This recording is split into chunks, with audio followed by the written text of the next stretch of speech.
anu pandangannya tajam. Ya wes sesuk Mbak Niken numbahna sampean parfum. Sesuk tak sampean tak nono balsem ya. Malah panas. Iki iki asli. Aku isih ning pondokan kono kiki. Nyapok bel kok digorene barang iki.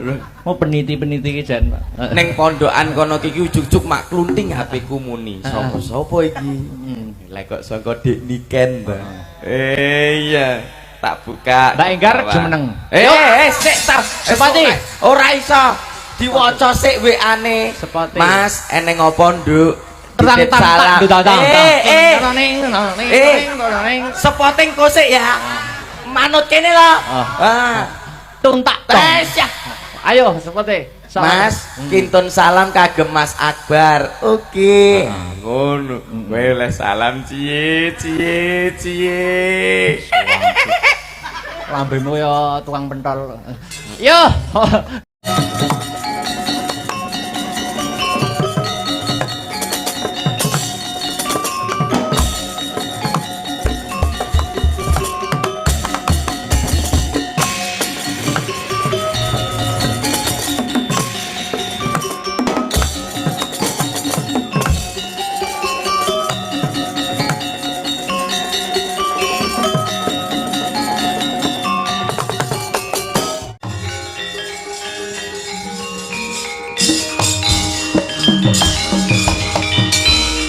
Rekata Dyan Bratasena Kampuh Lembang Bintulu Adi Salira ngamula dumong kedhek wok simbar Jojo yen ngandika gumalegar kaya guntur kadang panenggak Pandhawa kaya lindu yen lu maris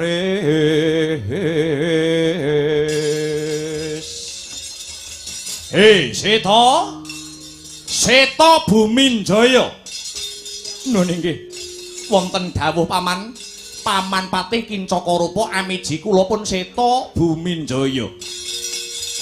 Apa pancen bener jago wakil saka negara Wirata sing mapan ana mburimu kuwi? Nun inggih lakar kados mekaten Kanjeng Paman.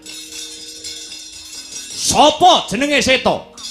Naminipun pun Jagal Abilawa. Jagal Abilawa. Lho nggih lakar kasinggihan paman. Kira-kira piye Seta? Sumangga. Nderek kersanipun Paman Patih Kincakarapa. Rajamala. Piye Kakang? Kakang Kincakarapa ana dawuhmu apa? Kuwi musuhmu sing mapan ana mburi.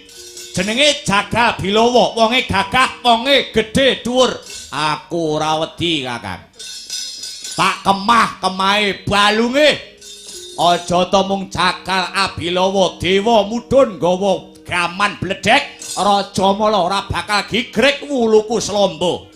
Dasare adimu Rajamala iki duweni kasekten kang linuwih, sekti mandraguna prawiring ayuda pilih tanding sajroning jurit. Tinatah mendat jinara menter pinaku bendal binedil jundil. Jagal Bilawa musuh lawan Rajamala. Ora-orane kaya timun mungsuh duren, timune Jagal Bilawa durene Rajamala. Timun keceblokan duren kelakon mecotot uteke Jagal Bilawa. Rasa sumbar kowe. Kowe Rajamala musuh Jagal Bilawa ibarate kaya tomat musuh watu. Tomate Rajamala, watune Jagal Abilawa, tomat keceblokan watu mecwotot sing dadi utekmu. Edan iblis, sabar sik. Ya jirengan kowe.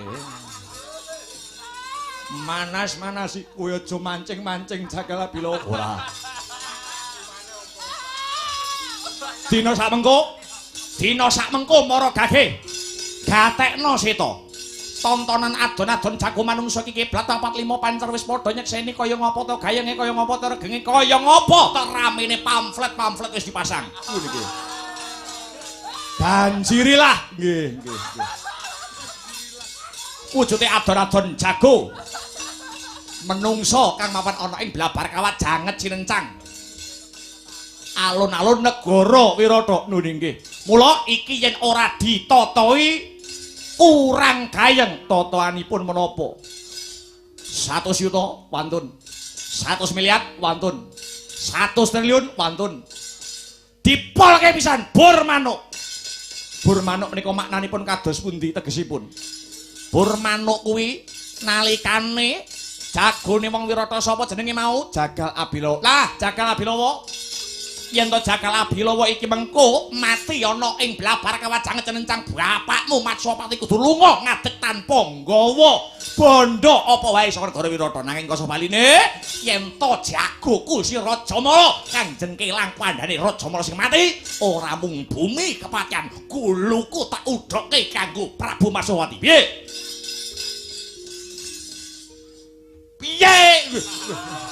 piye Bilawa iki totoane negara kira-kira kowe wani apa ora iki totoane negara kira-kira kowe wani apa ora Jagal Bilawa wani ya kowe wani piye aja plentas-plentus e to nggih wani tenan wani tak geceke ndase Rajamala bajingan sabar utut sabar mancing emosi wit mau kowe aja mancing sik aku ngromong kono dhewe sing emosi kok wani pantun ya yen wis jagomu diunggahne panggung dina iki uga sakniki diunggahne panggung ya sesuk wae leren nggih tindake saiki uga lho nggih ngesaken dawuh Paman Pindaka Rupa Sigara sancut mregut ngembat watang rabasa mungsu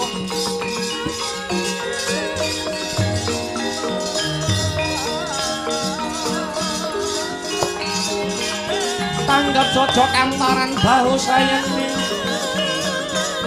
tengoleno pateng lampus serna madyaning pawukon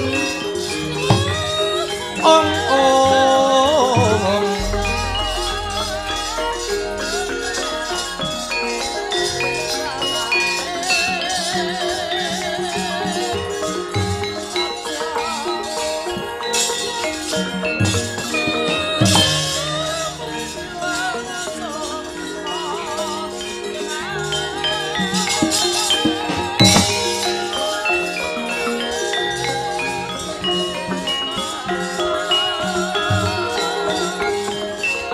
Jaluk amit yo sing ati-ati lanang juritmu yo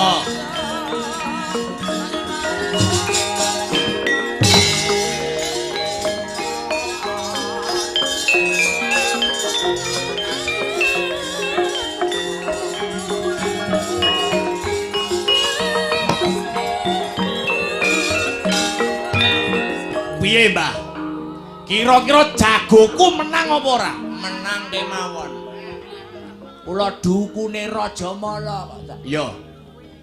Ula dukune sing bagian ngebong dupa. Ya. Kira-kira menang apa ora? Menang kemawon. Waton wonten syarat sarananipun. Syarate ben Rajamala menang. Sakniki Rajamala nek gelut kalih Bilawa, Rajamala ken ngadhep ngidul. Penyebabe kon madhep ngidul, Nagadina sakniki teng kidul. Oh iya. Malah nembe jagongan kalih Nagasari barang. Oh iya. Iya. Kira-kira menang apa ora? Menang pun yakin kalih kula mawon. Hitungane pokok hitungan 6. Hitungan 6 ki piye? Hitungan 6 nggih. 1 Rajamala menang. 2 Rajamala kalah. 3 Rajamala menang. 4 Rajamala kalah. 5 Rajamala menang. 6 Rajamala menang. Akeh menange. Ya. Kowe njaluk sangu pira? Pun to kaya karo sapa ae. Pun manut pun langganan. Kula pun dukun langganan. Lurah-lurah kok arep macung kok dukune kula. Mesti menangi akeh jlepute. Nyo, nggo sangu tukon rokok. Napa to niki? Wis to iki ditampani pun mboten usah repot-repot. Gelem apa ora? Lah pinten to niki? Lah tak tekok pinten barang iki. Tak ngombyongi Raja Mara. Nggih, ngatos-ngatos. Menang karepmu bongko ya karepmu. Penting entuk dhuwit. Nek nggo ngondol ning guyangan.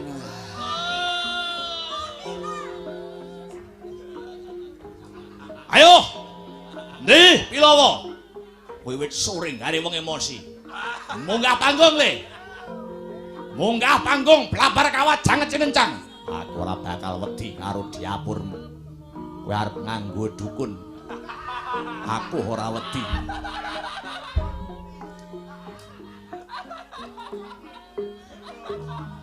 $250 ya mboten saged. Sakniki napa-napa mundhak barang rakulaan lho. Ya 250 ya. Nggih pun monggo. Ngono lho, engko tak nggo langganan. Ngono 250 barang rakulaan.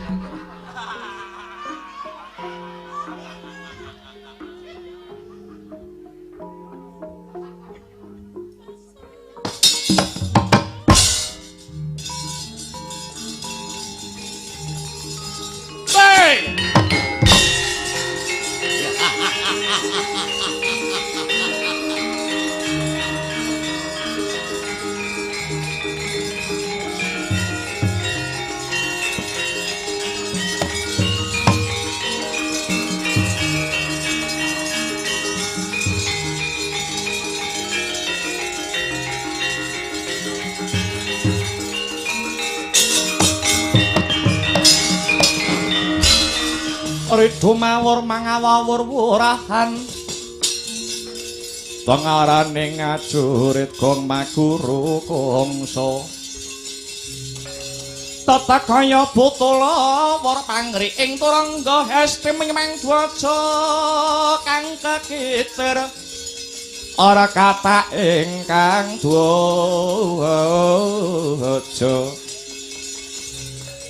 dwaja lelayu sabit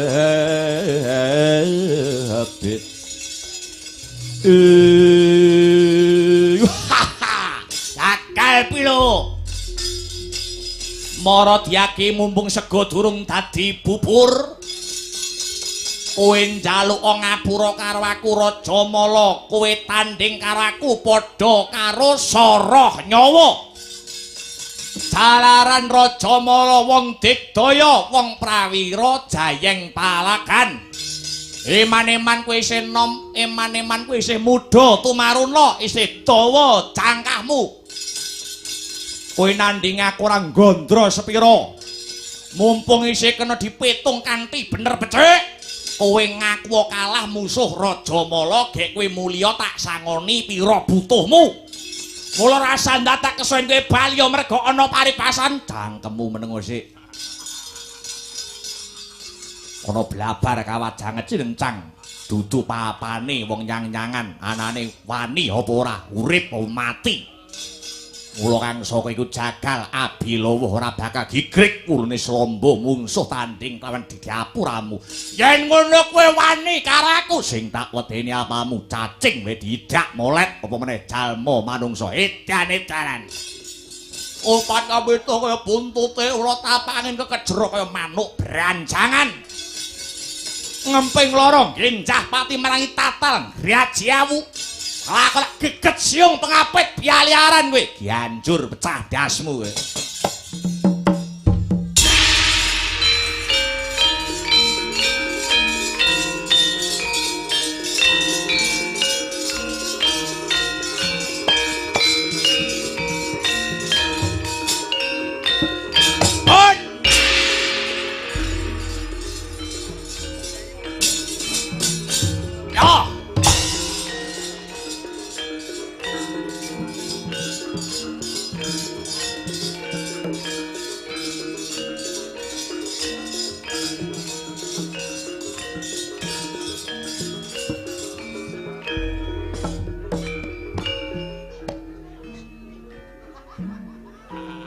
Selamat malam.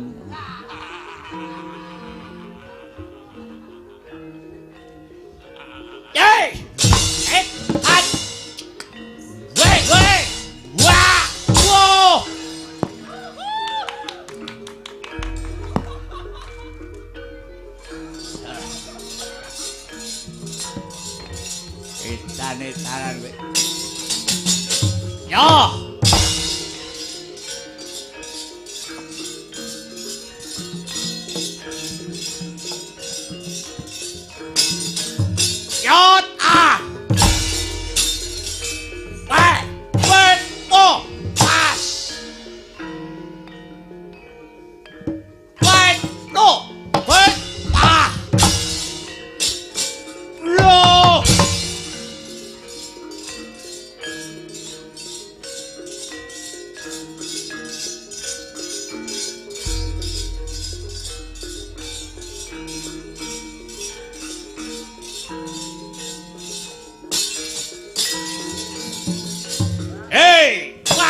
junjung.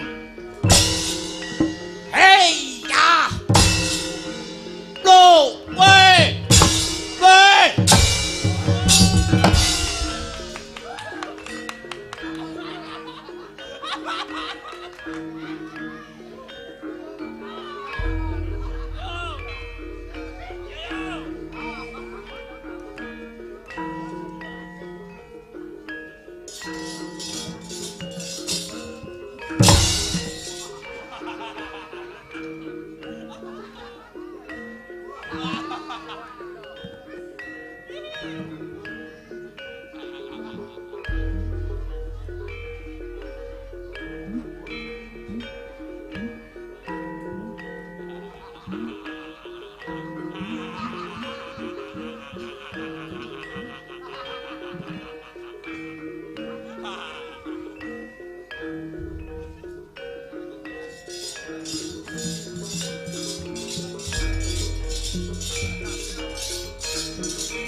Ayo, ada kok usik.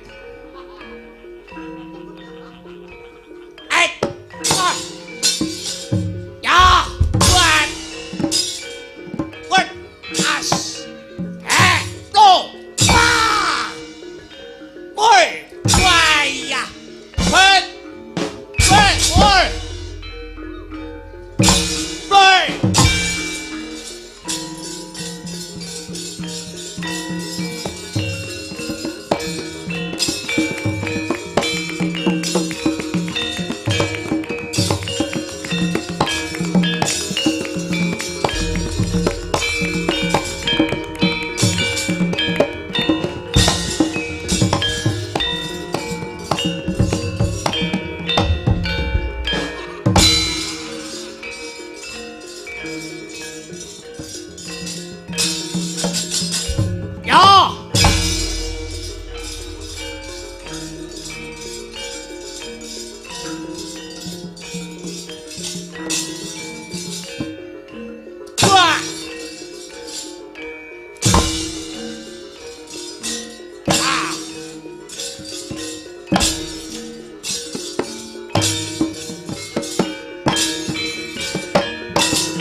Drebabah depane lemah. Ora sang Raden Rajamala. Aku tah ludira wonten ing Drambah. Prayekna kang ngraka Raden Patih Kincakaraba. Griya merintah mring saking Wadyabala kepatihan sigra kadabyang-dabyang. Wandane Sang Raden Rajamala tumuli kacemplungake sendang penguripan sendang padhari. Urip maneh Dian Rajamala kaya wuku saking nendra.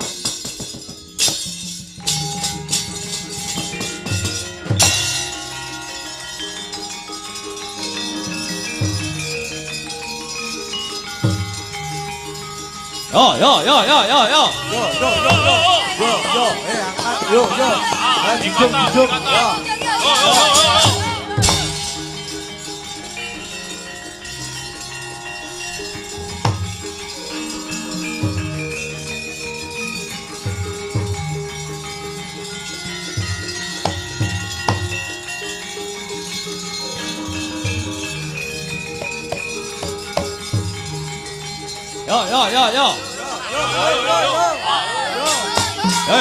Dihitungi. 1, 2, 3.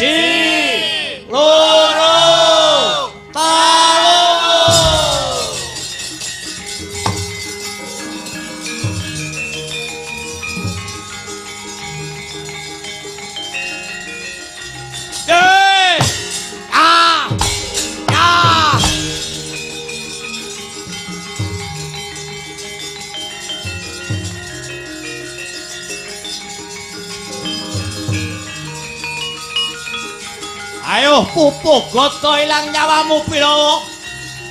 Dah.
Yo, kotong mana? Yo. Ayo, kotong, ujung. Ayo.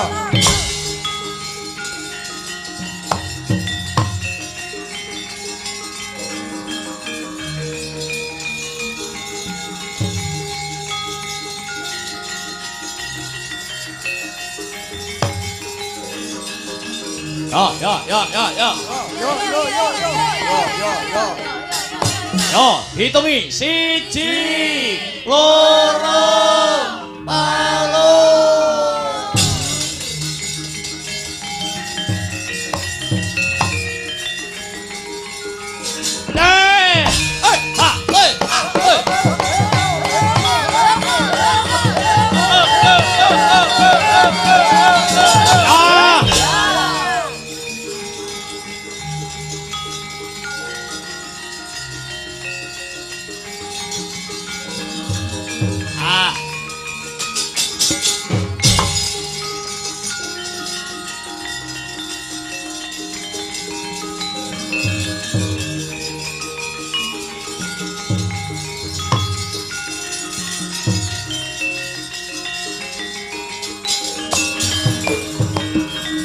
Protaruna hangutiya Sang Baskara mangka saged dumati maksudi engkara anane gunane pisane sing bodho rabena.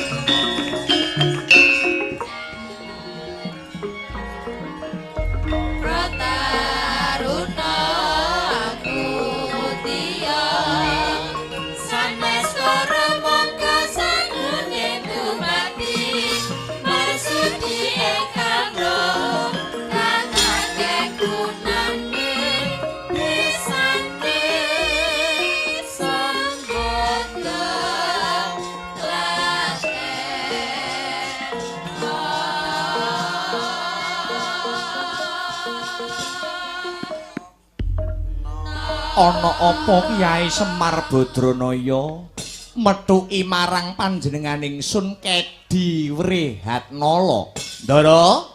Ndara Kedi Wrehatnala, sampeyan tek ora tanggap ing swasana? Adon-adon jago menungsa nika sing maju Kakang sampeyan Jagal Abilawa. Kakang sampeyan Jagal Abilawa maju mungsuh tanding lawan si Rajamala. Rajamala mati angger dicemplungke sendang watari sendang penguripan urip maneh. Rajamala mati dicemplungke sendang penguripan urip maneh. Niku sampun marambah makaping-kaping. Niki nek mboten wonten sampeyan sing nulungi ora bakal rampung sing dadi perkarane, Den. Apa entuk tulung tinulung Kyai? Nek mboten tulung tinulung niki mengke mboten badhe rampung jernyatane. Rajamala sampun mati mawon nggih wonten sing nulungi kok. Wadyabala kepatihan iku nggih nulungi dicemplungne ana sendang penguripan. Mila panjenengan ora ana eleke, ora ana salahe, ora ana lupute yen melu uyung-uyung anyeng kuyung kagem unggule Kakang sampeyan Jagal Abilawa mangkono Kyai. Nggih.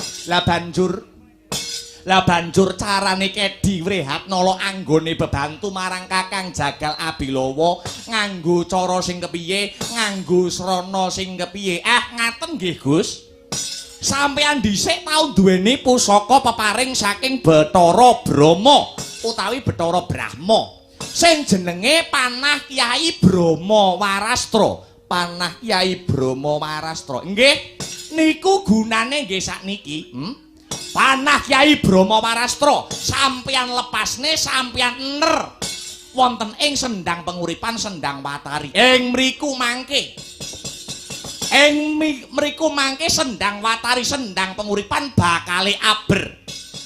Sak sampunipun paduka panah wujudipun Panah Kyai Brahma Warastra ponang sendang watari niku mangke nek Rajamala dicemplungke dhateng mriku Rajamala mboten badhe urip malih ning malah badhe mati kobong dadi awu, Den. Iya. Mundur ki enggal tak tindake perkara iki Kedi Wrehatnala kang bakal jumangkah kang sarta kumrembiyah Kyai Semar.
Ayo kentekan nakal kowe Bilawa.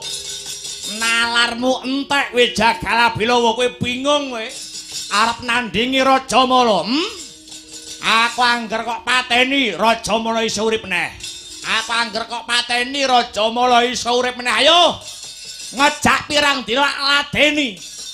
Kelakon dadi ndok iye kowe musuh Rajamala, jangkem elek. Wah!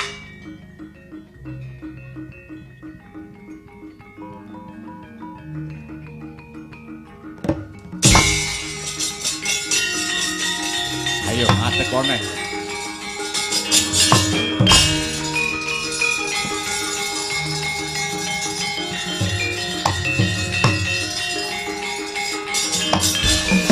Pauta kaya mangkono. Noyah nayuh Baskara titi mangsa kala. Budidayane manungsa tan kuwawa bedah garise ingkang kawasa. Ari Sang Rajamala wis tumeka wahyaning mangsa kala pinesti janji tan kena den oncati. Sendhang Watari ingkang sampun cinemplungan Kyai Brahma Warastra mubal-babal dadi geni. Ucap kunarpaning Dyan Rajamala ingkang den cemplungake Sendhang Watari gobong lebur dadi glepung.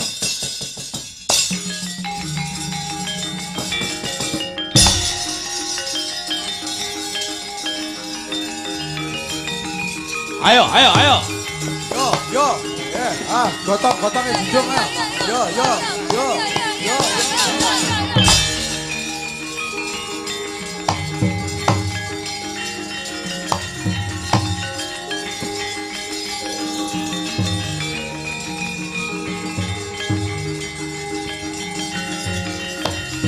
Obong.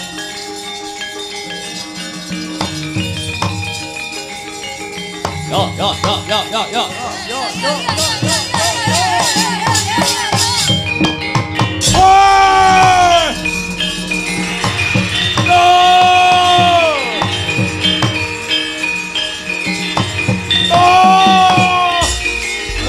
Mati aku.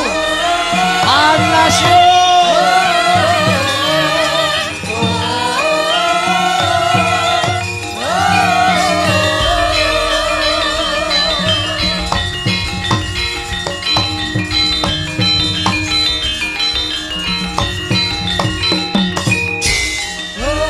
Rajamala. Wah.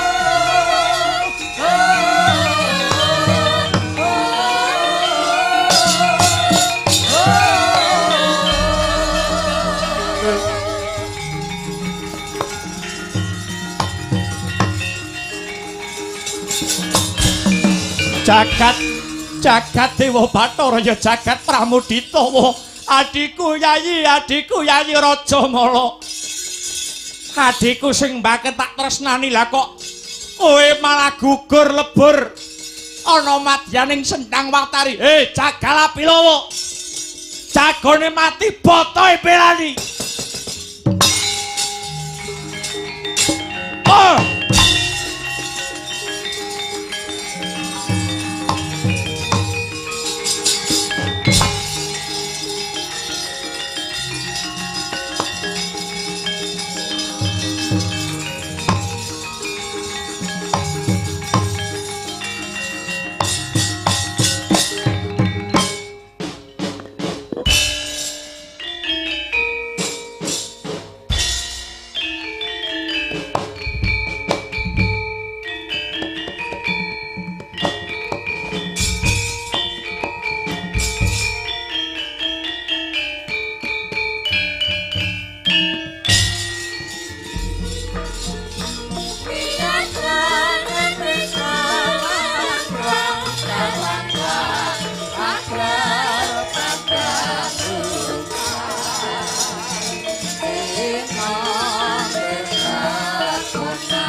Mampir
Subhanallah walhamdulillah wala ilaha illallah wallahu akbar. Nduk, anakku sing setinik limbu, ana dawuhmu apa, Mak? Nganggo leren ya, Nok? Nggih. Ora ana tembung kang luwih indah kang kudu diucapake? Iya. Kejaba mung rasa puja lan puji syukur kunjuk marang Gusti ingkang murbeng dumadi Allah Subhanahu wa taala, Tuhan yang Maha Esa, Hyang Widiwasa. Ngono ya, Mak. Kang bengi iki semale mbarake keberkahan, kang sarta kenikmatan, becik nikmat sehat, nikmat sempat, nikmat iman. Mokal tanpa nikmating pangeran, aku kang sarta kowe anakku limbuk sak rombongan. Ya.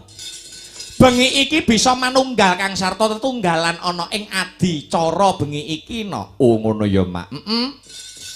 Iya, ngestokake dawuh. Bengi iki adicarane apa, Mak? Piye? Bengi iki adicarane apa? Bengi iki adicarane ya kuwi agenda rutin tiap tahun kok, Nduk. Oh, agenda rutin tiap tahun.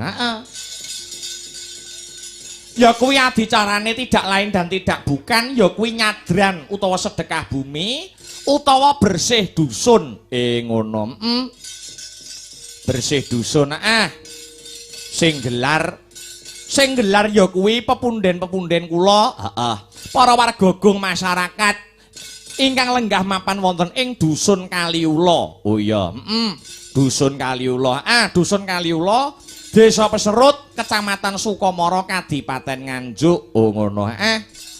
Iki dadi ucapan dan ungkapan syukure para warga masyarakat marang Gusti kang murbeng dumadi, kang den adani kang digelar dening para warga masyarakat kukuban ana ing dusun Kaliula ya, Mak. Pancen bener kaya mangkono. Nggih.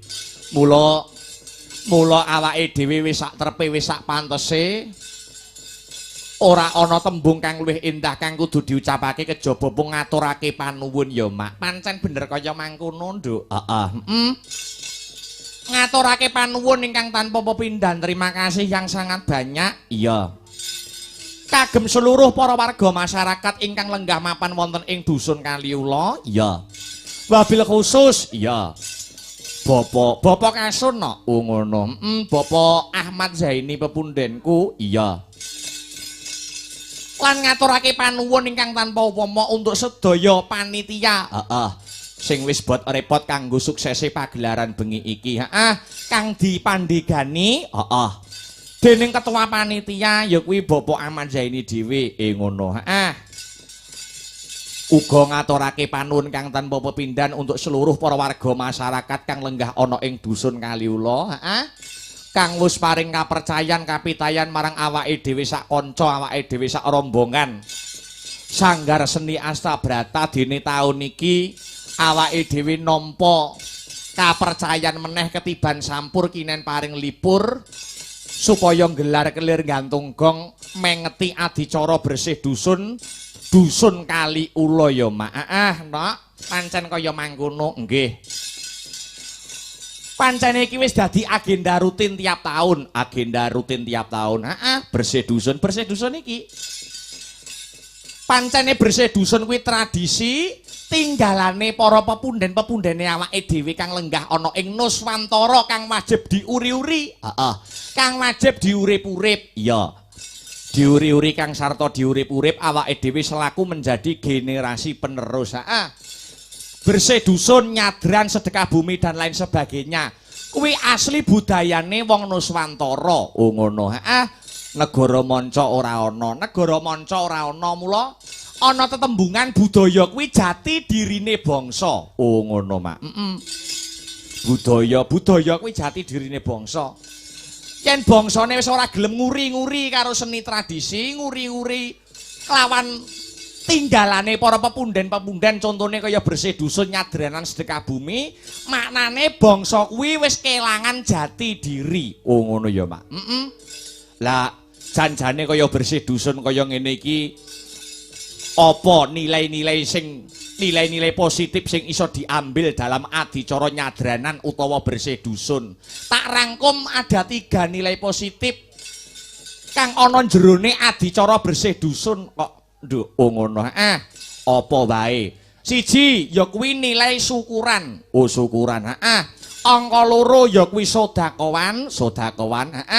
Dene kang pungkasan nilai positif angka 3 ya kuwi seduluran. Oh ngono.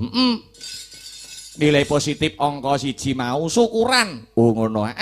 Syukure warga masyarakat, wabil khusus masyarakat dusun Kaliula mring purbaning Gusti ingkang murbeng dumadi awit kabeh sing dadi nikmate, hasil panen dan lain sebagainya. Kuwi wajib disyukuri, ora mung hasil panen. Ning nikmat kesehatan sing cocok menungso kuwi lali kanggo nyukuri. Oh ngono. Mripat isih kena nggo nyawang, irung isih kena nggo ambekan, sikil iso kanggo jumangkah, lambe isih kena kanggo ngucap. Kuwi kabeh nikmate pangeran kang kowe karo aku wajib untuk mensyukuri. Oh ngono. Dalile la ing sakartum la azidanakum wala ing kafartum inna adzabila syadid. Maknane sok sapa sing seneng ngegungake rasa syukur marang purbane Gusti kang murbeng dumadi sayekti bakal ditambah apa sing dadi nikmate. Oh ngono. Kosok baline sok sapa menungso sing kufur kuwi ora gelem nyukuri. Kufur nyingkur, ora gelem nyukuri nikmat peparinge saka pangeran, bakal nampa ya kuwi siksa utawa pidana sing gegirisi no. Oh ngono ya, Mak. Kuwi dawuh Gusti ingkang cinatet ana ing kitab suci. Wah iya ya, Mak. Kuwi nilai positif sing terkandung dalam adicara bersih dusun utawa nyadran sing angka 1. Terus angka 2 sedekawan. Sedekah kuwi ora kudu dhuwit no, ora kudu dhuwit. Nyenengke atine wong liya kuwi wis kelebu sedekah. Oh ngono ya, Mak. Kuwi wis dicatet. Sedekah. Dene kang pungkasan nilai positif yang terkandung dari adicara bersih dusun utawa nyadran ya kuwi seduluran. Oh ngono. Seduluran ngeraketke tali silaturahmi, jembarke tali paseduluran. Kaya adicara bersih dusun ngene iki sing ora tau kumpul karo tanggane malih dadi kumpul karo tanggane. Oh ngono ya, Mak. Apa meneh adicara bersih dusun kang kagelar warga masyarakat dusun Kaliula? Iya. Iki ngepasi wulan Agustus sasi kemerdekaan. Iya ya, Mak. Dadi para warga masyarakat dusun Kaliula, anggone jembarke tali silaturahmi, tali paseduluran, manunggalke cipta rasa budi kelawan karsane. Oh ngono. Adicara bersih dusun nilai positif terakhir mau seduluran. Oh seduluran ya, Mak. Mula bersih dusun karo adicara Agustusan kuwi adicarane jane temane padha. Oh ngono. Ya kuwi ngelingke kanggo para warga masyarakat supaya mentingake guyub rukun gotong royong. Oh ngono ya, Mak. Tunggal agama aja nganti gendra, tunggal panemu aja nganti padu. Beda agama ora gendra, beda panemu ora padu, beda pendapat aja nganti pegat. Oh ngono, pegat sedulurane aja nganti ya, Mak. Aja nganti. Kudu tetep manunggal ing atase awake dhewe menjunjung sila-sila Pancasila, wabil khusus sila ketiga ya kuwi persatuan dan kesatuan. Oh ngono ya, Mak. Ya ngestokake dawuh. Alhamdulillah wa syukurillah bombong kawaran bunga. Awake dhewe sak kanca saka Sanggar Seni Astabrata sowan ana ing dusun Kaliula yen ora kleru rambah kaping pindho iki no. Oh ngono. Kedua kalinya awake dhewe sowan sak rombongan ana ing dusun Kaliula. Tegese awake dhewe sak kanca warga masyarakat dusun Kaliula ora pedhot anggone seduluran, ora pedhot anggone nyambung tali silaturahmi. Alhamdulillah kebak barokah. Iya Mak, iya ngestokke dawuh. Heeh. Sing baku njurung pandonga ya, Nduk, njurung pandonga. Heeh. Sing baku njurung pandonga kanggo seluruh warga masyarakat dusun Kaliula. Wo ngono. Heeh.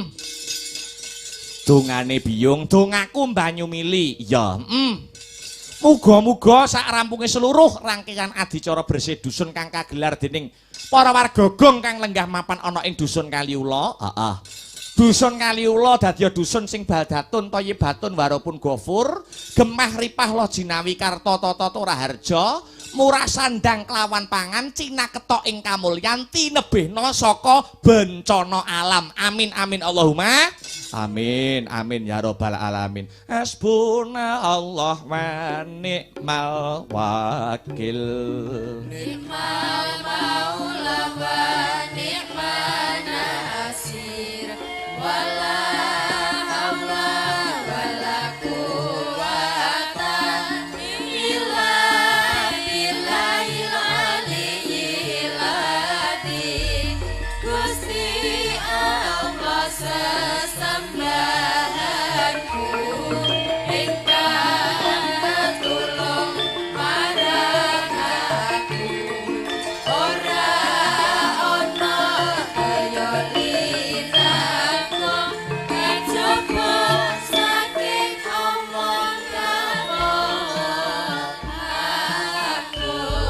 Sedulurku aja nganti kliru, mong Gusti Allah sesembahanku rintan lan dalu, mong lipang waktu kanggo mrasta mungkar lan nafsu. Sedulurku aja nganti kliru, mong Gusti Allah sesembahanku rintan lan dalu, mong limang waktu kanggo mrasta Ya. mungkar lan nafsu.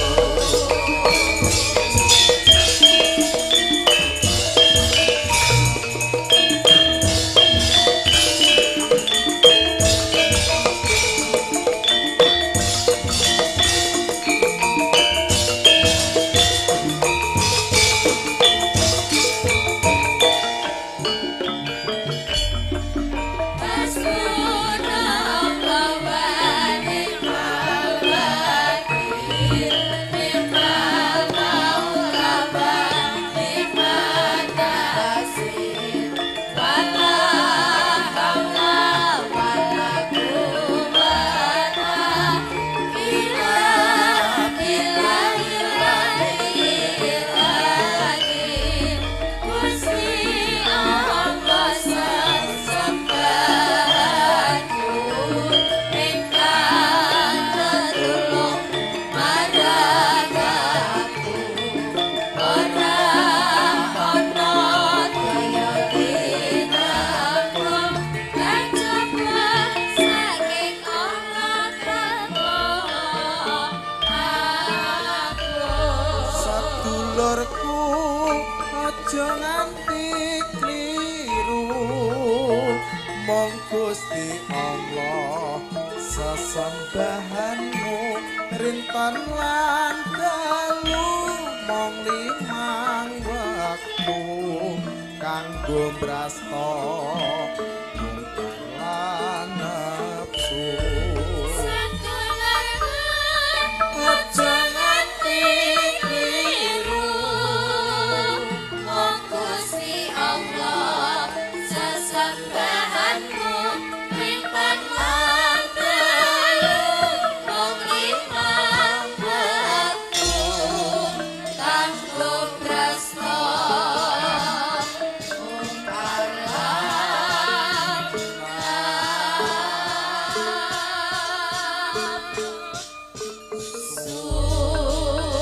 Disuwunke pangapura mring ya kuwi marang para-para pepunden kang lenggah mapan ana ing ya kuwi Kaliula no. Ngono ya, Mak. Upama ana kececere rembug, kececere kanca-kanca anggone menghibur karo para warga masyarakat. Heeh. Mergo sesuk kanca-kanca lagi iso leren. Oh, sesuk iso lagi leren. Heeh. Iya, wingi bubar saka ngluyu. Heeh. Kang Sarto Medion, sesuk leren sedina. Sesuk diparingi leren sedina kanggo leren ning omah. Ya. Terus mbacut meneh kanca-kanca nganti Agustus entek no. Oh iya, tanggal 17 wis 12 ning Gunung Kidul. Ngono. Iya. Disuwunke pangestu para warga masyarakat kang mapan ning Kaliula. Iki lakone wis dipaket. Lakone wis dipaket karo para pepunden, karo Pak Kasun, Pak Ahmad Zaini, karo sedaya panitia. Lakone ora kena dinyang no. Ngono. Nyuwun lakon Pandhawa kumpul utawa Wirata Parwa jane ya tak nyang mergo wingi-wingi aku mayang ning ya Nganjuk dan sekitarnya kuwi wis ping pindho wulan iki nglakokne Pandhawa kumpul Wirata Parwa. Ning Tinampuh Rejasa kae ya Wirata Parwa. Ya. Terus wingi ning Luyu ndek bengi ya Wirata Parwa. Iya. Ning ya bobote kalah karo sing nanggap. Tetep nyuwun Pandhawa kumpul utawa Wirata Parwa. Ora dadi baya pengapa, ora dadi baya pengapa no. Oh iya, iya ngestokke dawuh. Iki pagelaran bengi iki ya uga disiarkan langsung. Ya kuwi lumantar channel YouTube Asta Brata Media, ya. Dadi sing kepareng mirsani ora mung penonton kang ana ing TKP ning kabeh para sutresna budaya wabil khusus pecinta wayang kulit sing selalu mengikuti dengan setia sanggare awake dhewe Asta Brata Media. Uga ikut memantau uyung-uyung anyeng kuyung ndongake warga masyarakat dusun Kaliula kang bengi iki kagungan kersa ya kuwi bersih dusun utawa nyadranan. Ngono ya, Mak. Alhamdulillah wis kasembadan dusun Kaliula ngenekake wayangan meneh. Pokoke ngene iki yen tanpa kekumpakane para warga masyarakat ora iso dadi kok no. Ngono. Nek ora merga saka guyub rukune warga masyarakat, yen ora merga gotong royonge para warga masyarakat tangeh kelakone ngono. Ibarate yen diupamake difilosofike, ya. Tuladane kaya sapuduk kae no. Ngono. Sapuduk kae yen sapune nggur siji ora kena nggo ngresiki regetan, ora kena nggo ngrampungi gawean. Ning nek sapune duk kuwi pirang-pirang ditaleni sing kenceng, ya kena kanggo ngresiki regetan, kena kanggo ngrampungi gawe. Ya, begitu juga dengan filosofi ini para warga masyarakat kang mapan ana ing dusun Kaliula. Ya. Nek sing tumandang ki nggur bapa kasuntok tangeh kelakone. Ngono. Ning atas guyub rukune warga masyarakat, kegotong royongane persatuan dan kesatuane para warga gong kang lenggah ana ing dusun Kaliula. Apa meneh iki ngepasi Agustusan. Dadi semangate kudu tetep semangat 45. Ngono. Eling-eling awake dhewe saiki wis ora berjuang perang mungsuh bangsa Walanda. Ngono. Wis ora perang secara fisik. Ya, ning tugase awake dhewe menjadi generasi penerus saiki mung kepiye carane mengisi kemerdekaan dengan hal-hal yang positif. Ngono ya, Mak. Mengisi kemerdekaan dengan hal-hal yang positif. Manut karo gaweane dhewe-dhewe. Ngono. Upama dadi guru ya guru sing becik, upama dadi seniman ya seniman sing apik, iya. Upama dadi pejabat ya pejabat sing jujur lan sak liya sak panunggalane no. Oh iya. Iya ya Mak, iya ngestokke dawuh. Ya, Nduk, piye? Iki sadurunge ngaturke tetembangan kang maneka warna, Kang Sarto ngaturi Mbak Prigel, saka kersane Bapak panitia. Luwih dhisik ayo ngumandangke lagu-lagu sing bernapaskan dening perjuangan. Ngono. Lagu-lagu perjuangan didhisikke. Diwiwiti saka ya kuwi Lancaran 45. Oh iya, karya besar ya kuwi lirike sing nganggit utawa sing ngripta, cakepane utawa lirike Bung Karno Presiden pertama Republik Indonesia. Oh iya, dene sing aransemen ya kuwi senior dalang pepunden dalang saka Semarang Suwargi Kinarto Sabdo. Ngono ya, Mak. Kolaborasi antara dua cendekiawan andalan Indonesia. lancaran 45 rong rambahan mengko gek ditutuke lagu-lagu perjuangan. Oh iya, dibawani luwih dhisikno. Oh iya, Maka Mas Heru dipun bawani lagu rumiyin mengki gek dibacutke lancaran 45 Kang Sarto lagu-lagu perjuangan. Oh iya, Maka Mas Her, ya. Hanya rekara kinarya mengeti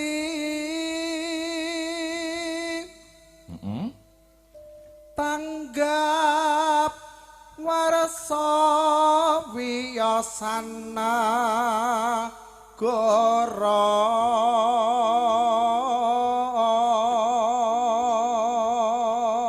tanggap warsa wiyosanegara. Hari jadi Republik Indonesia. Wah iya, ya. Ingkang kaping negarane pundi, Mas? Ya. Republik Indonesia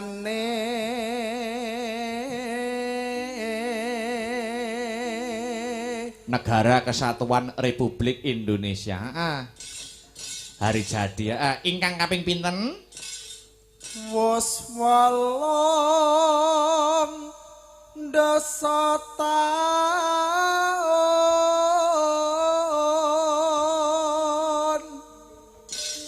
proklamasi mardika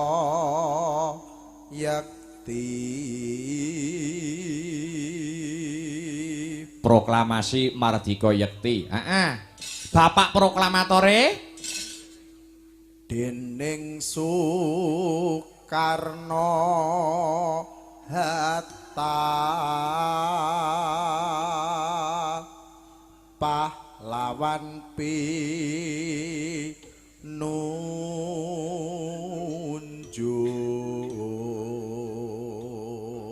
Bapak Soekarno Hatta didukung sinten mawon Mas Her? Sinang kuyung prapejuang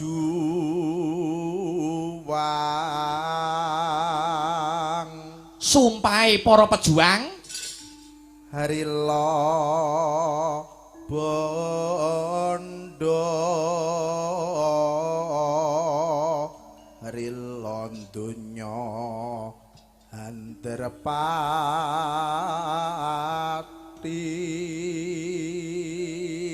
telaske jejer kusuma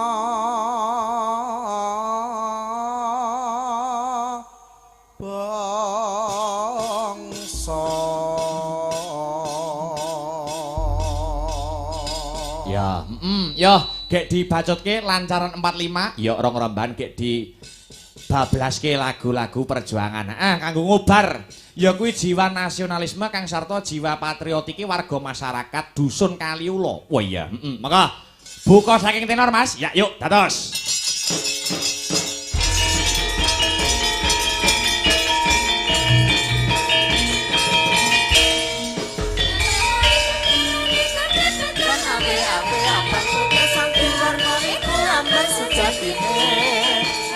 kita wis merdeka ada dasar Pancasila dumadi kalane tanggal 12 Agustus sasi menuju tahun 1945 Rambate Ratrahayu Rambate Ratrahayu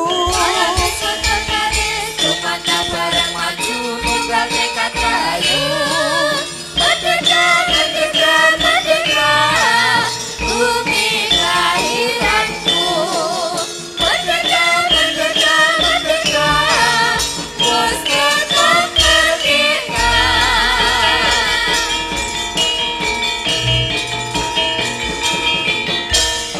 Kalau kain pengiran iku meletutan awe-awe abang putih sakti warna iku lambang sejatine Negara kita pos merdeka kan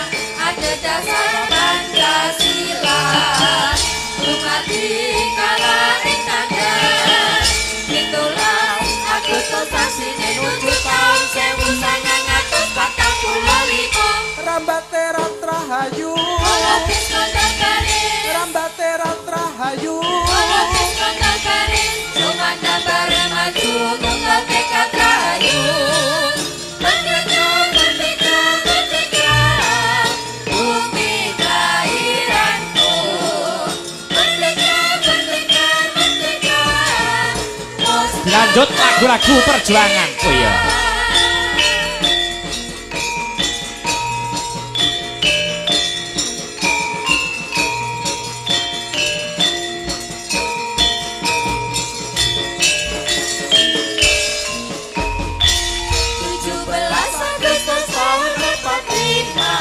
Itulah hari kemerdekaan kita.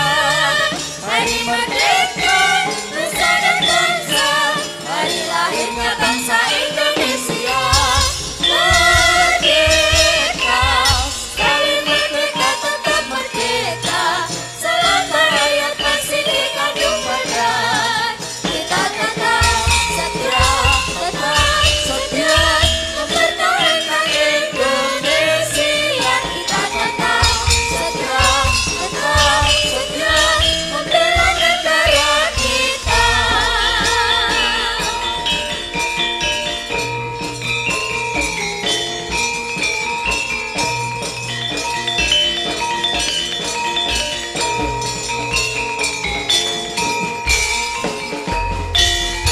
Halo, halo kampung, ibu kota periangan. Halo, halo kampung, kota tanam kenangan. Sudah lama kita tidak berjumpa dengannya. Sekarang telah menjadi lautan api, mari ku rebut kembali.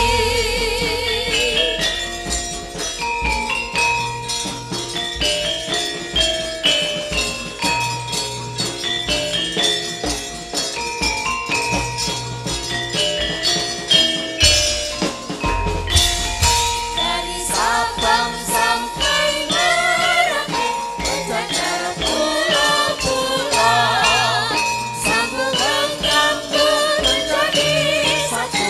Itulah Indonesia, Indonesia tanah airku. Aku berjanji padamu, berjujur karena airku, tanah airku Indonesia.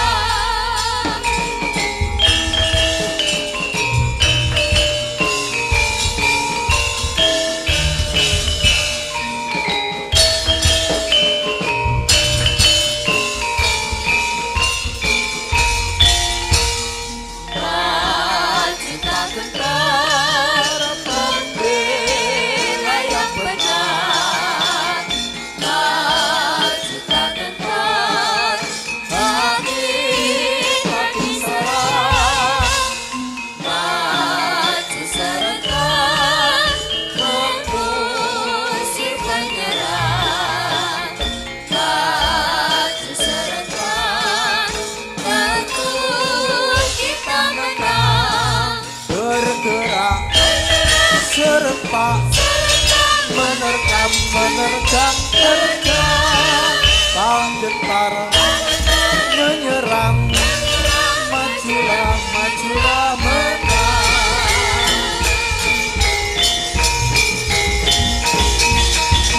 Merdeka. Merdeka. Wah. Wis katur lancaran 45 dibablaske ya kuwi lagu-lagu perjuangan no. Oh iya. Alhamdulillah kebak barokah.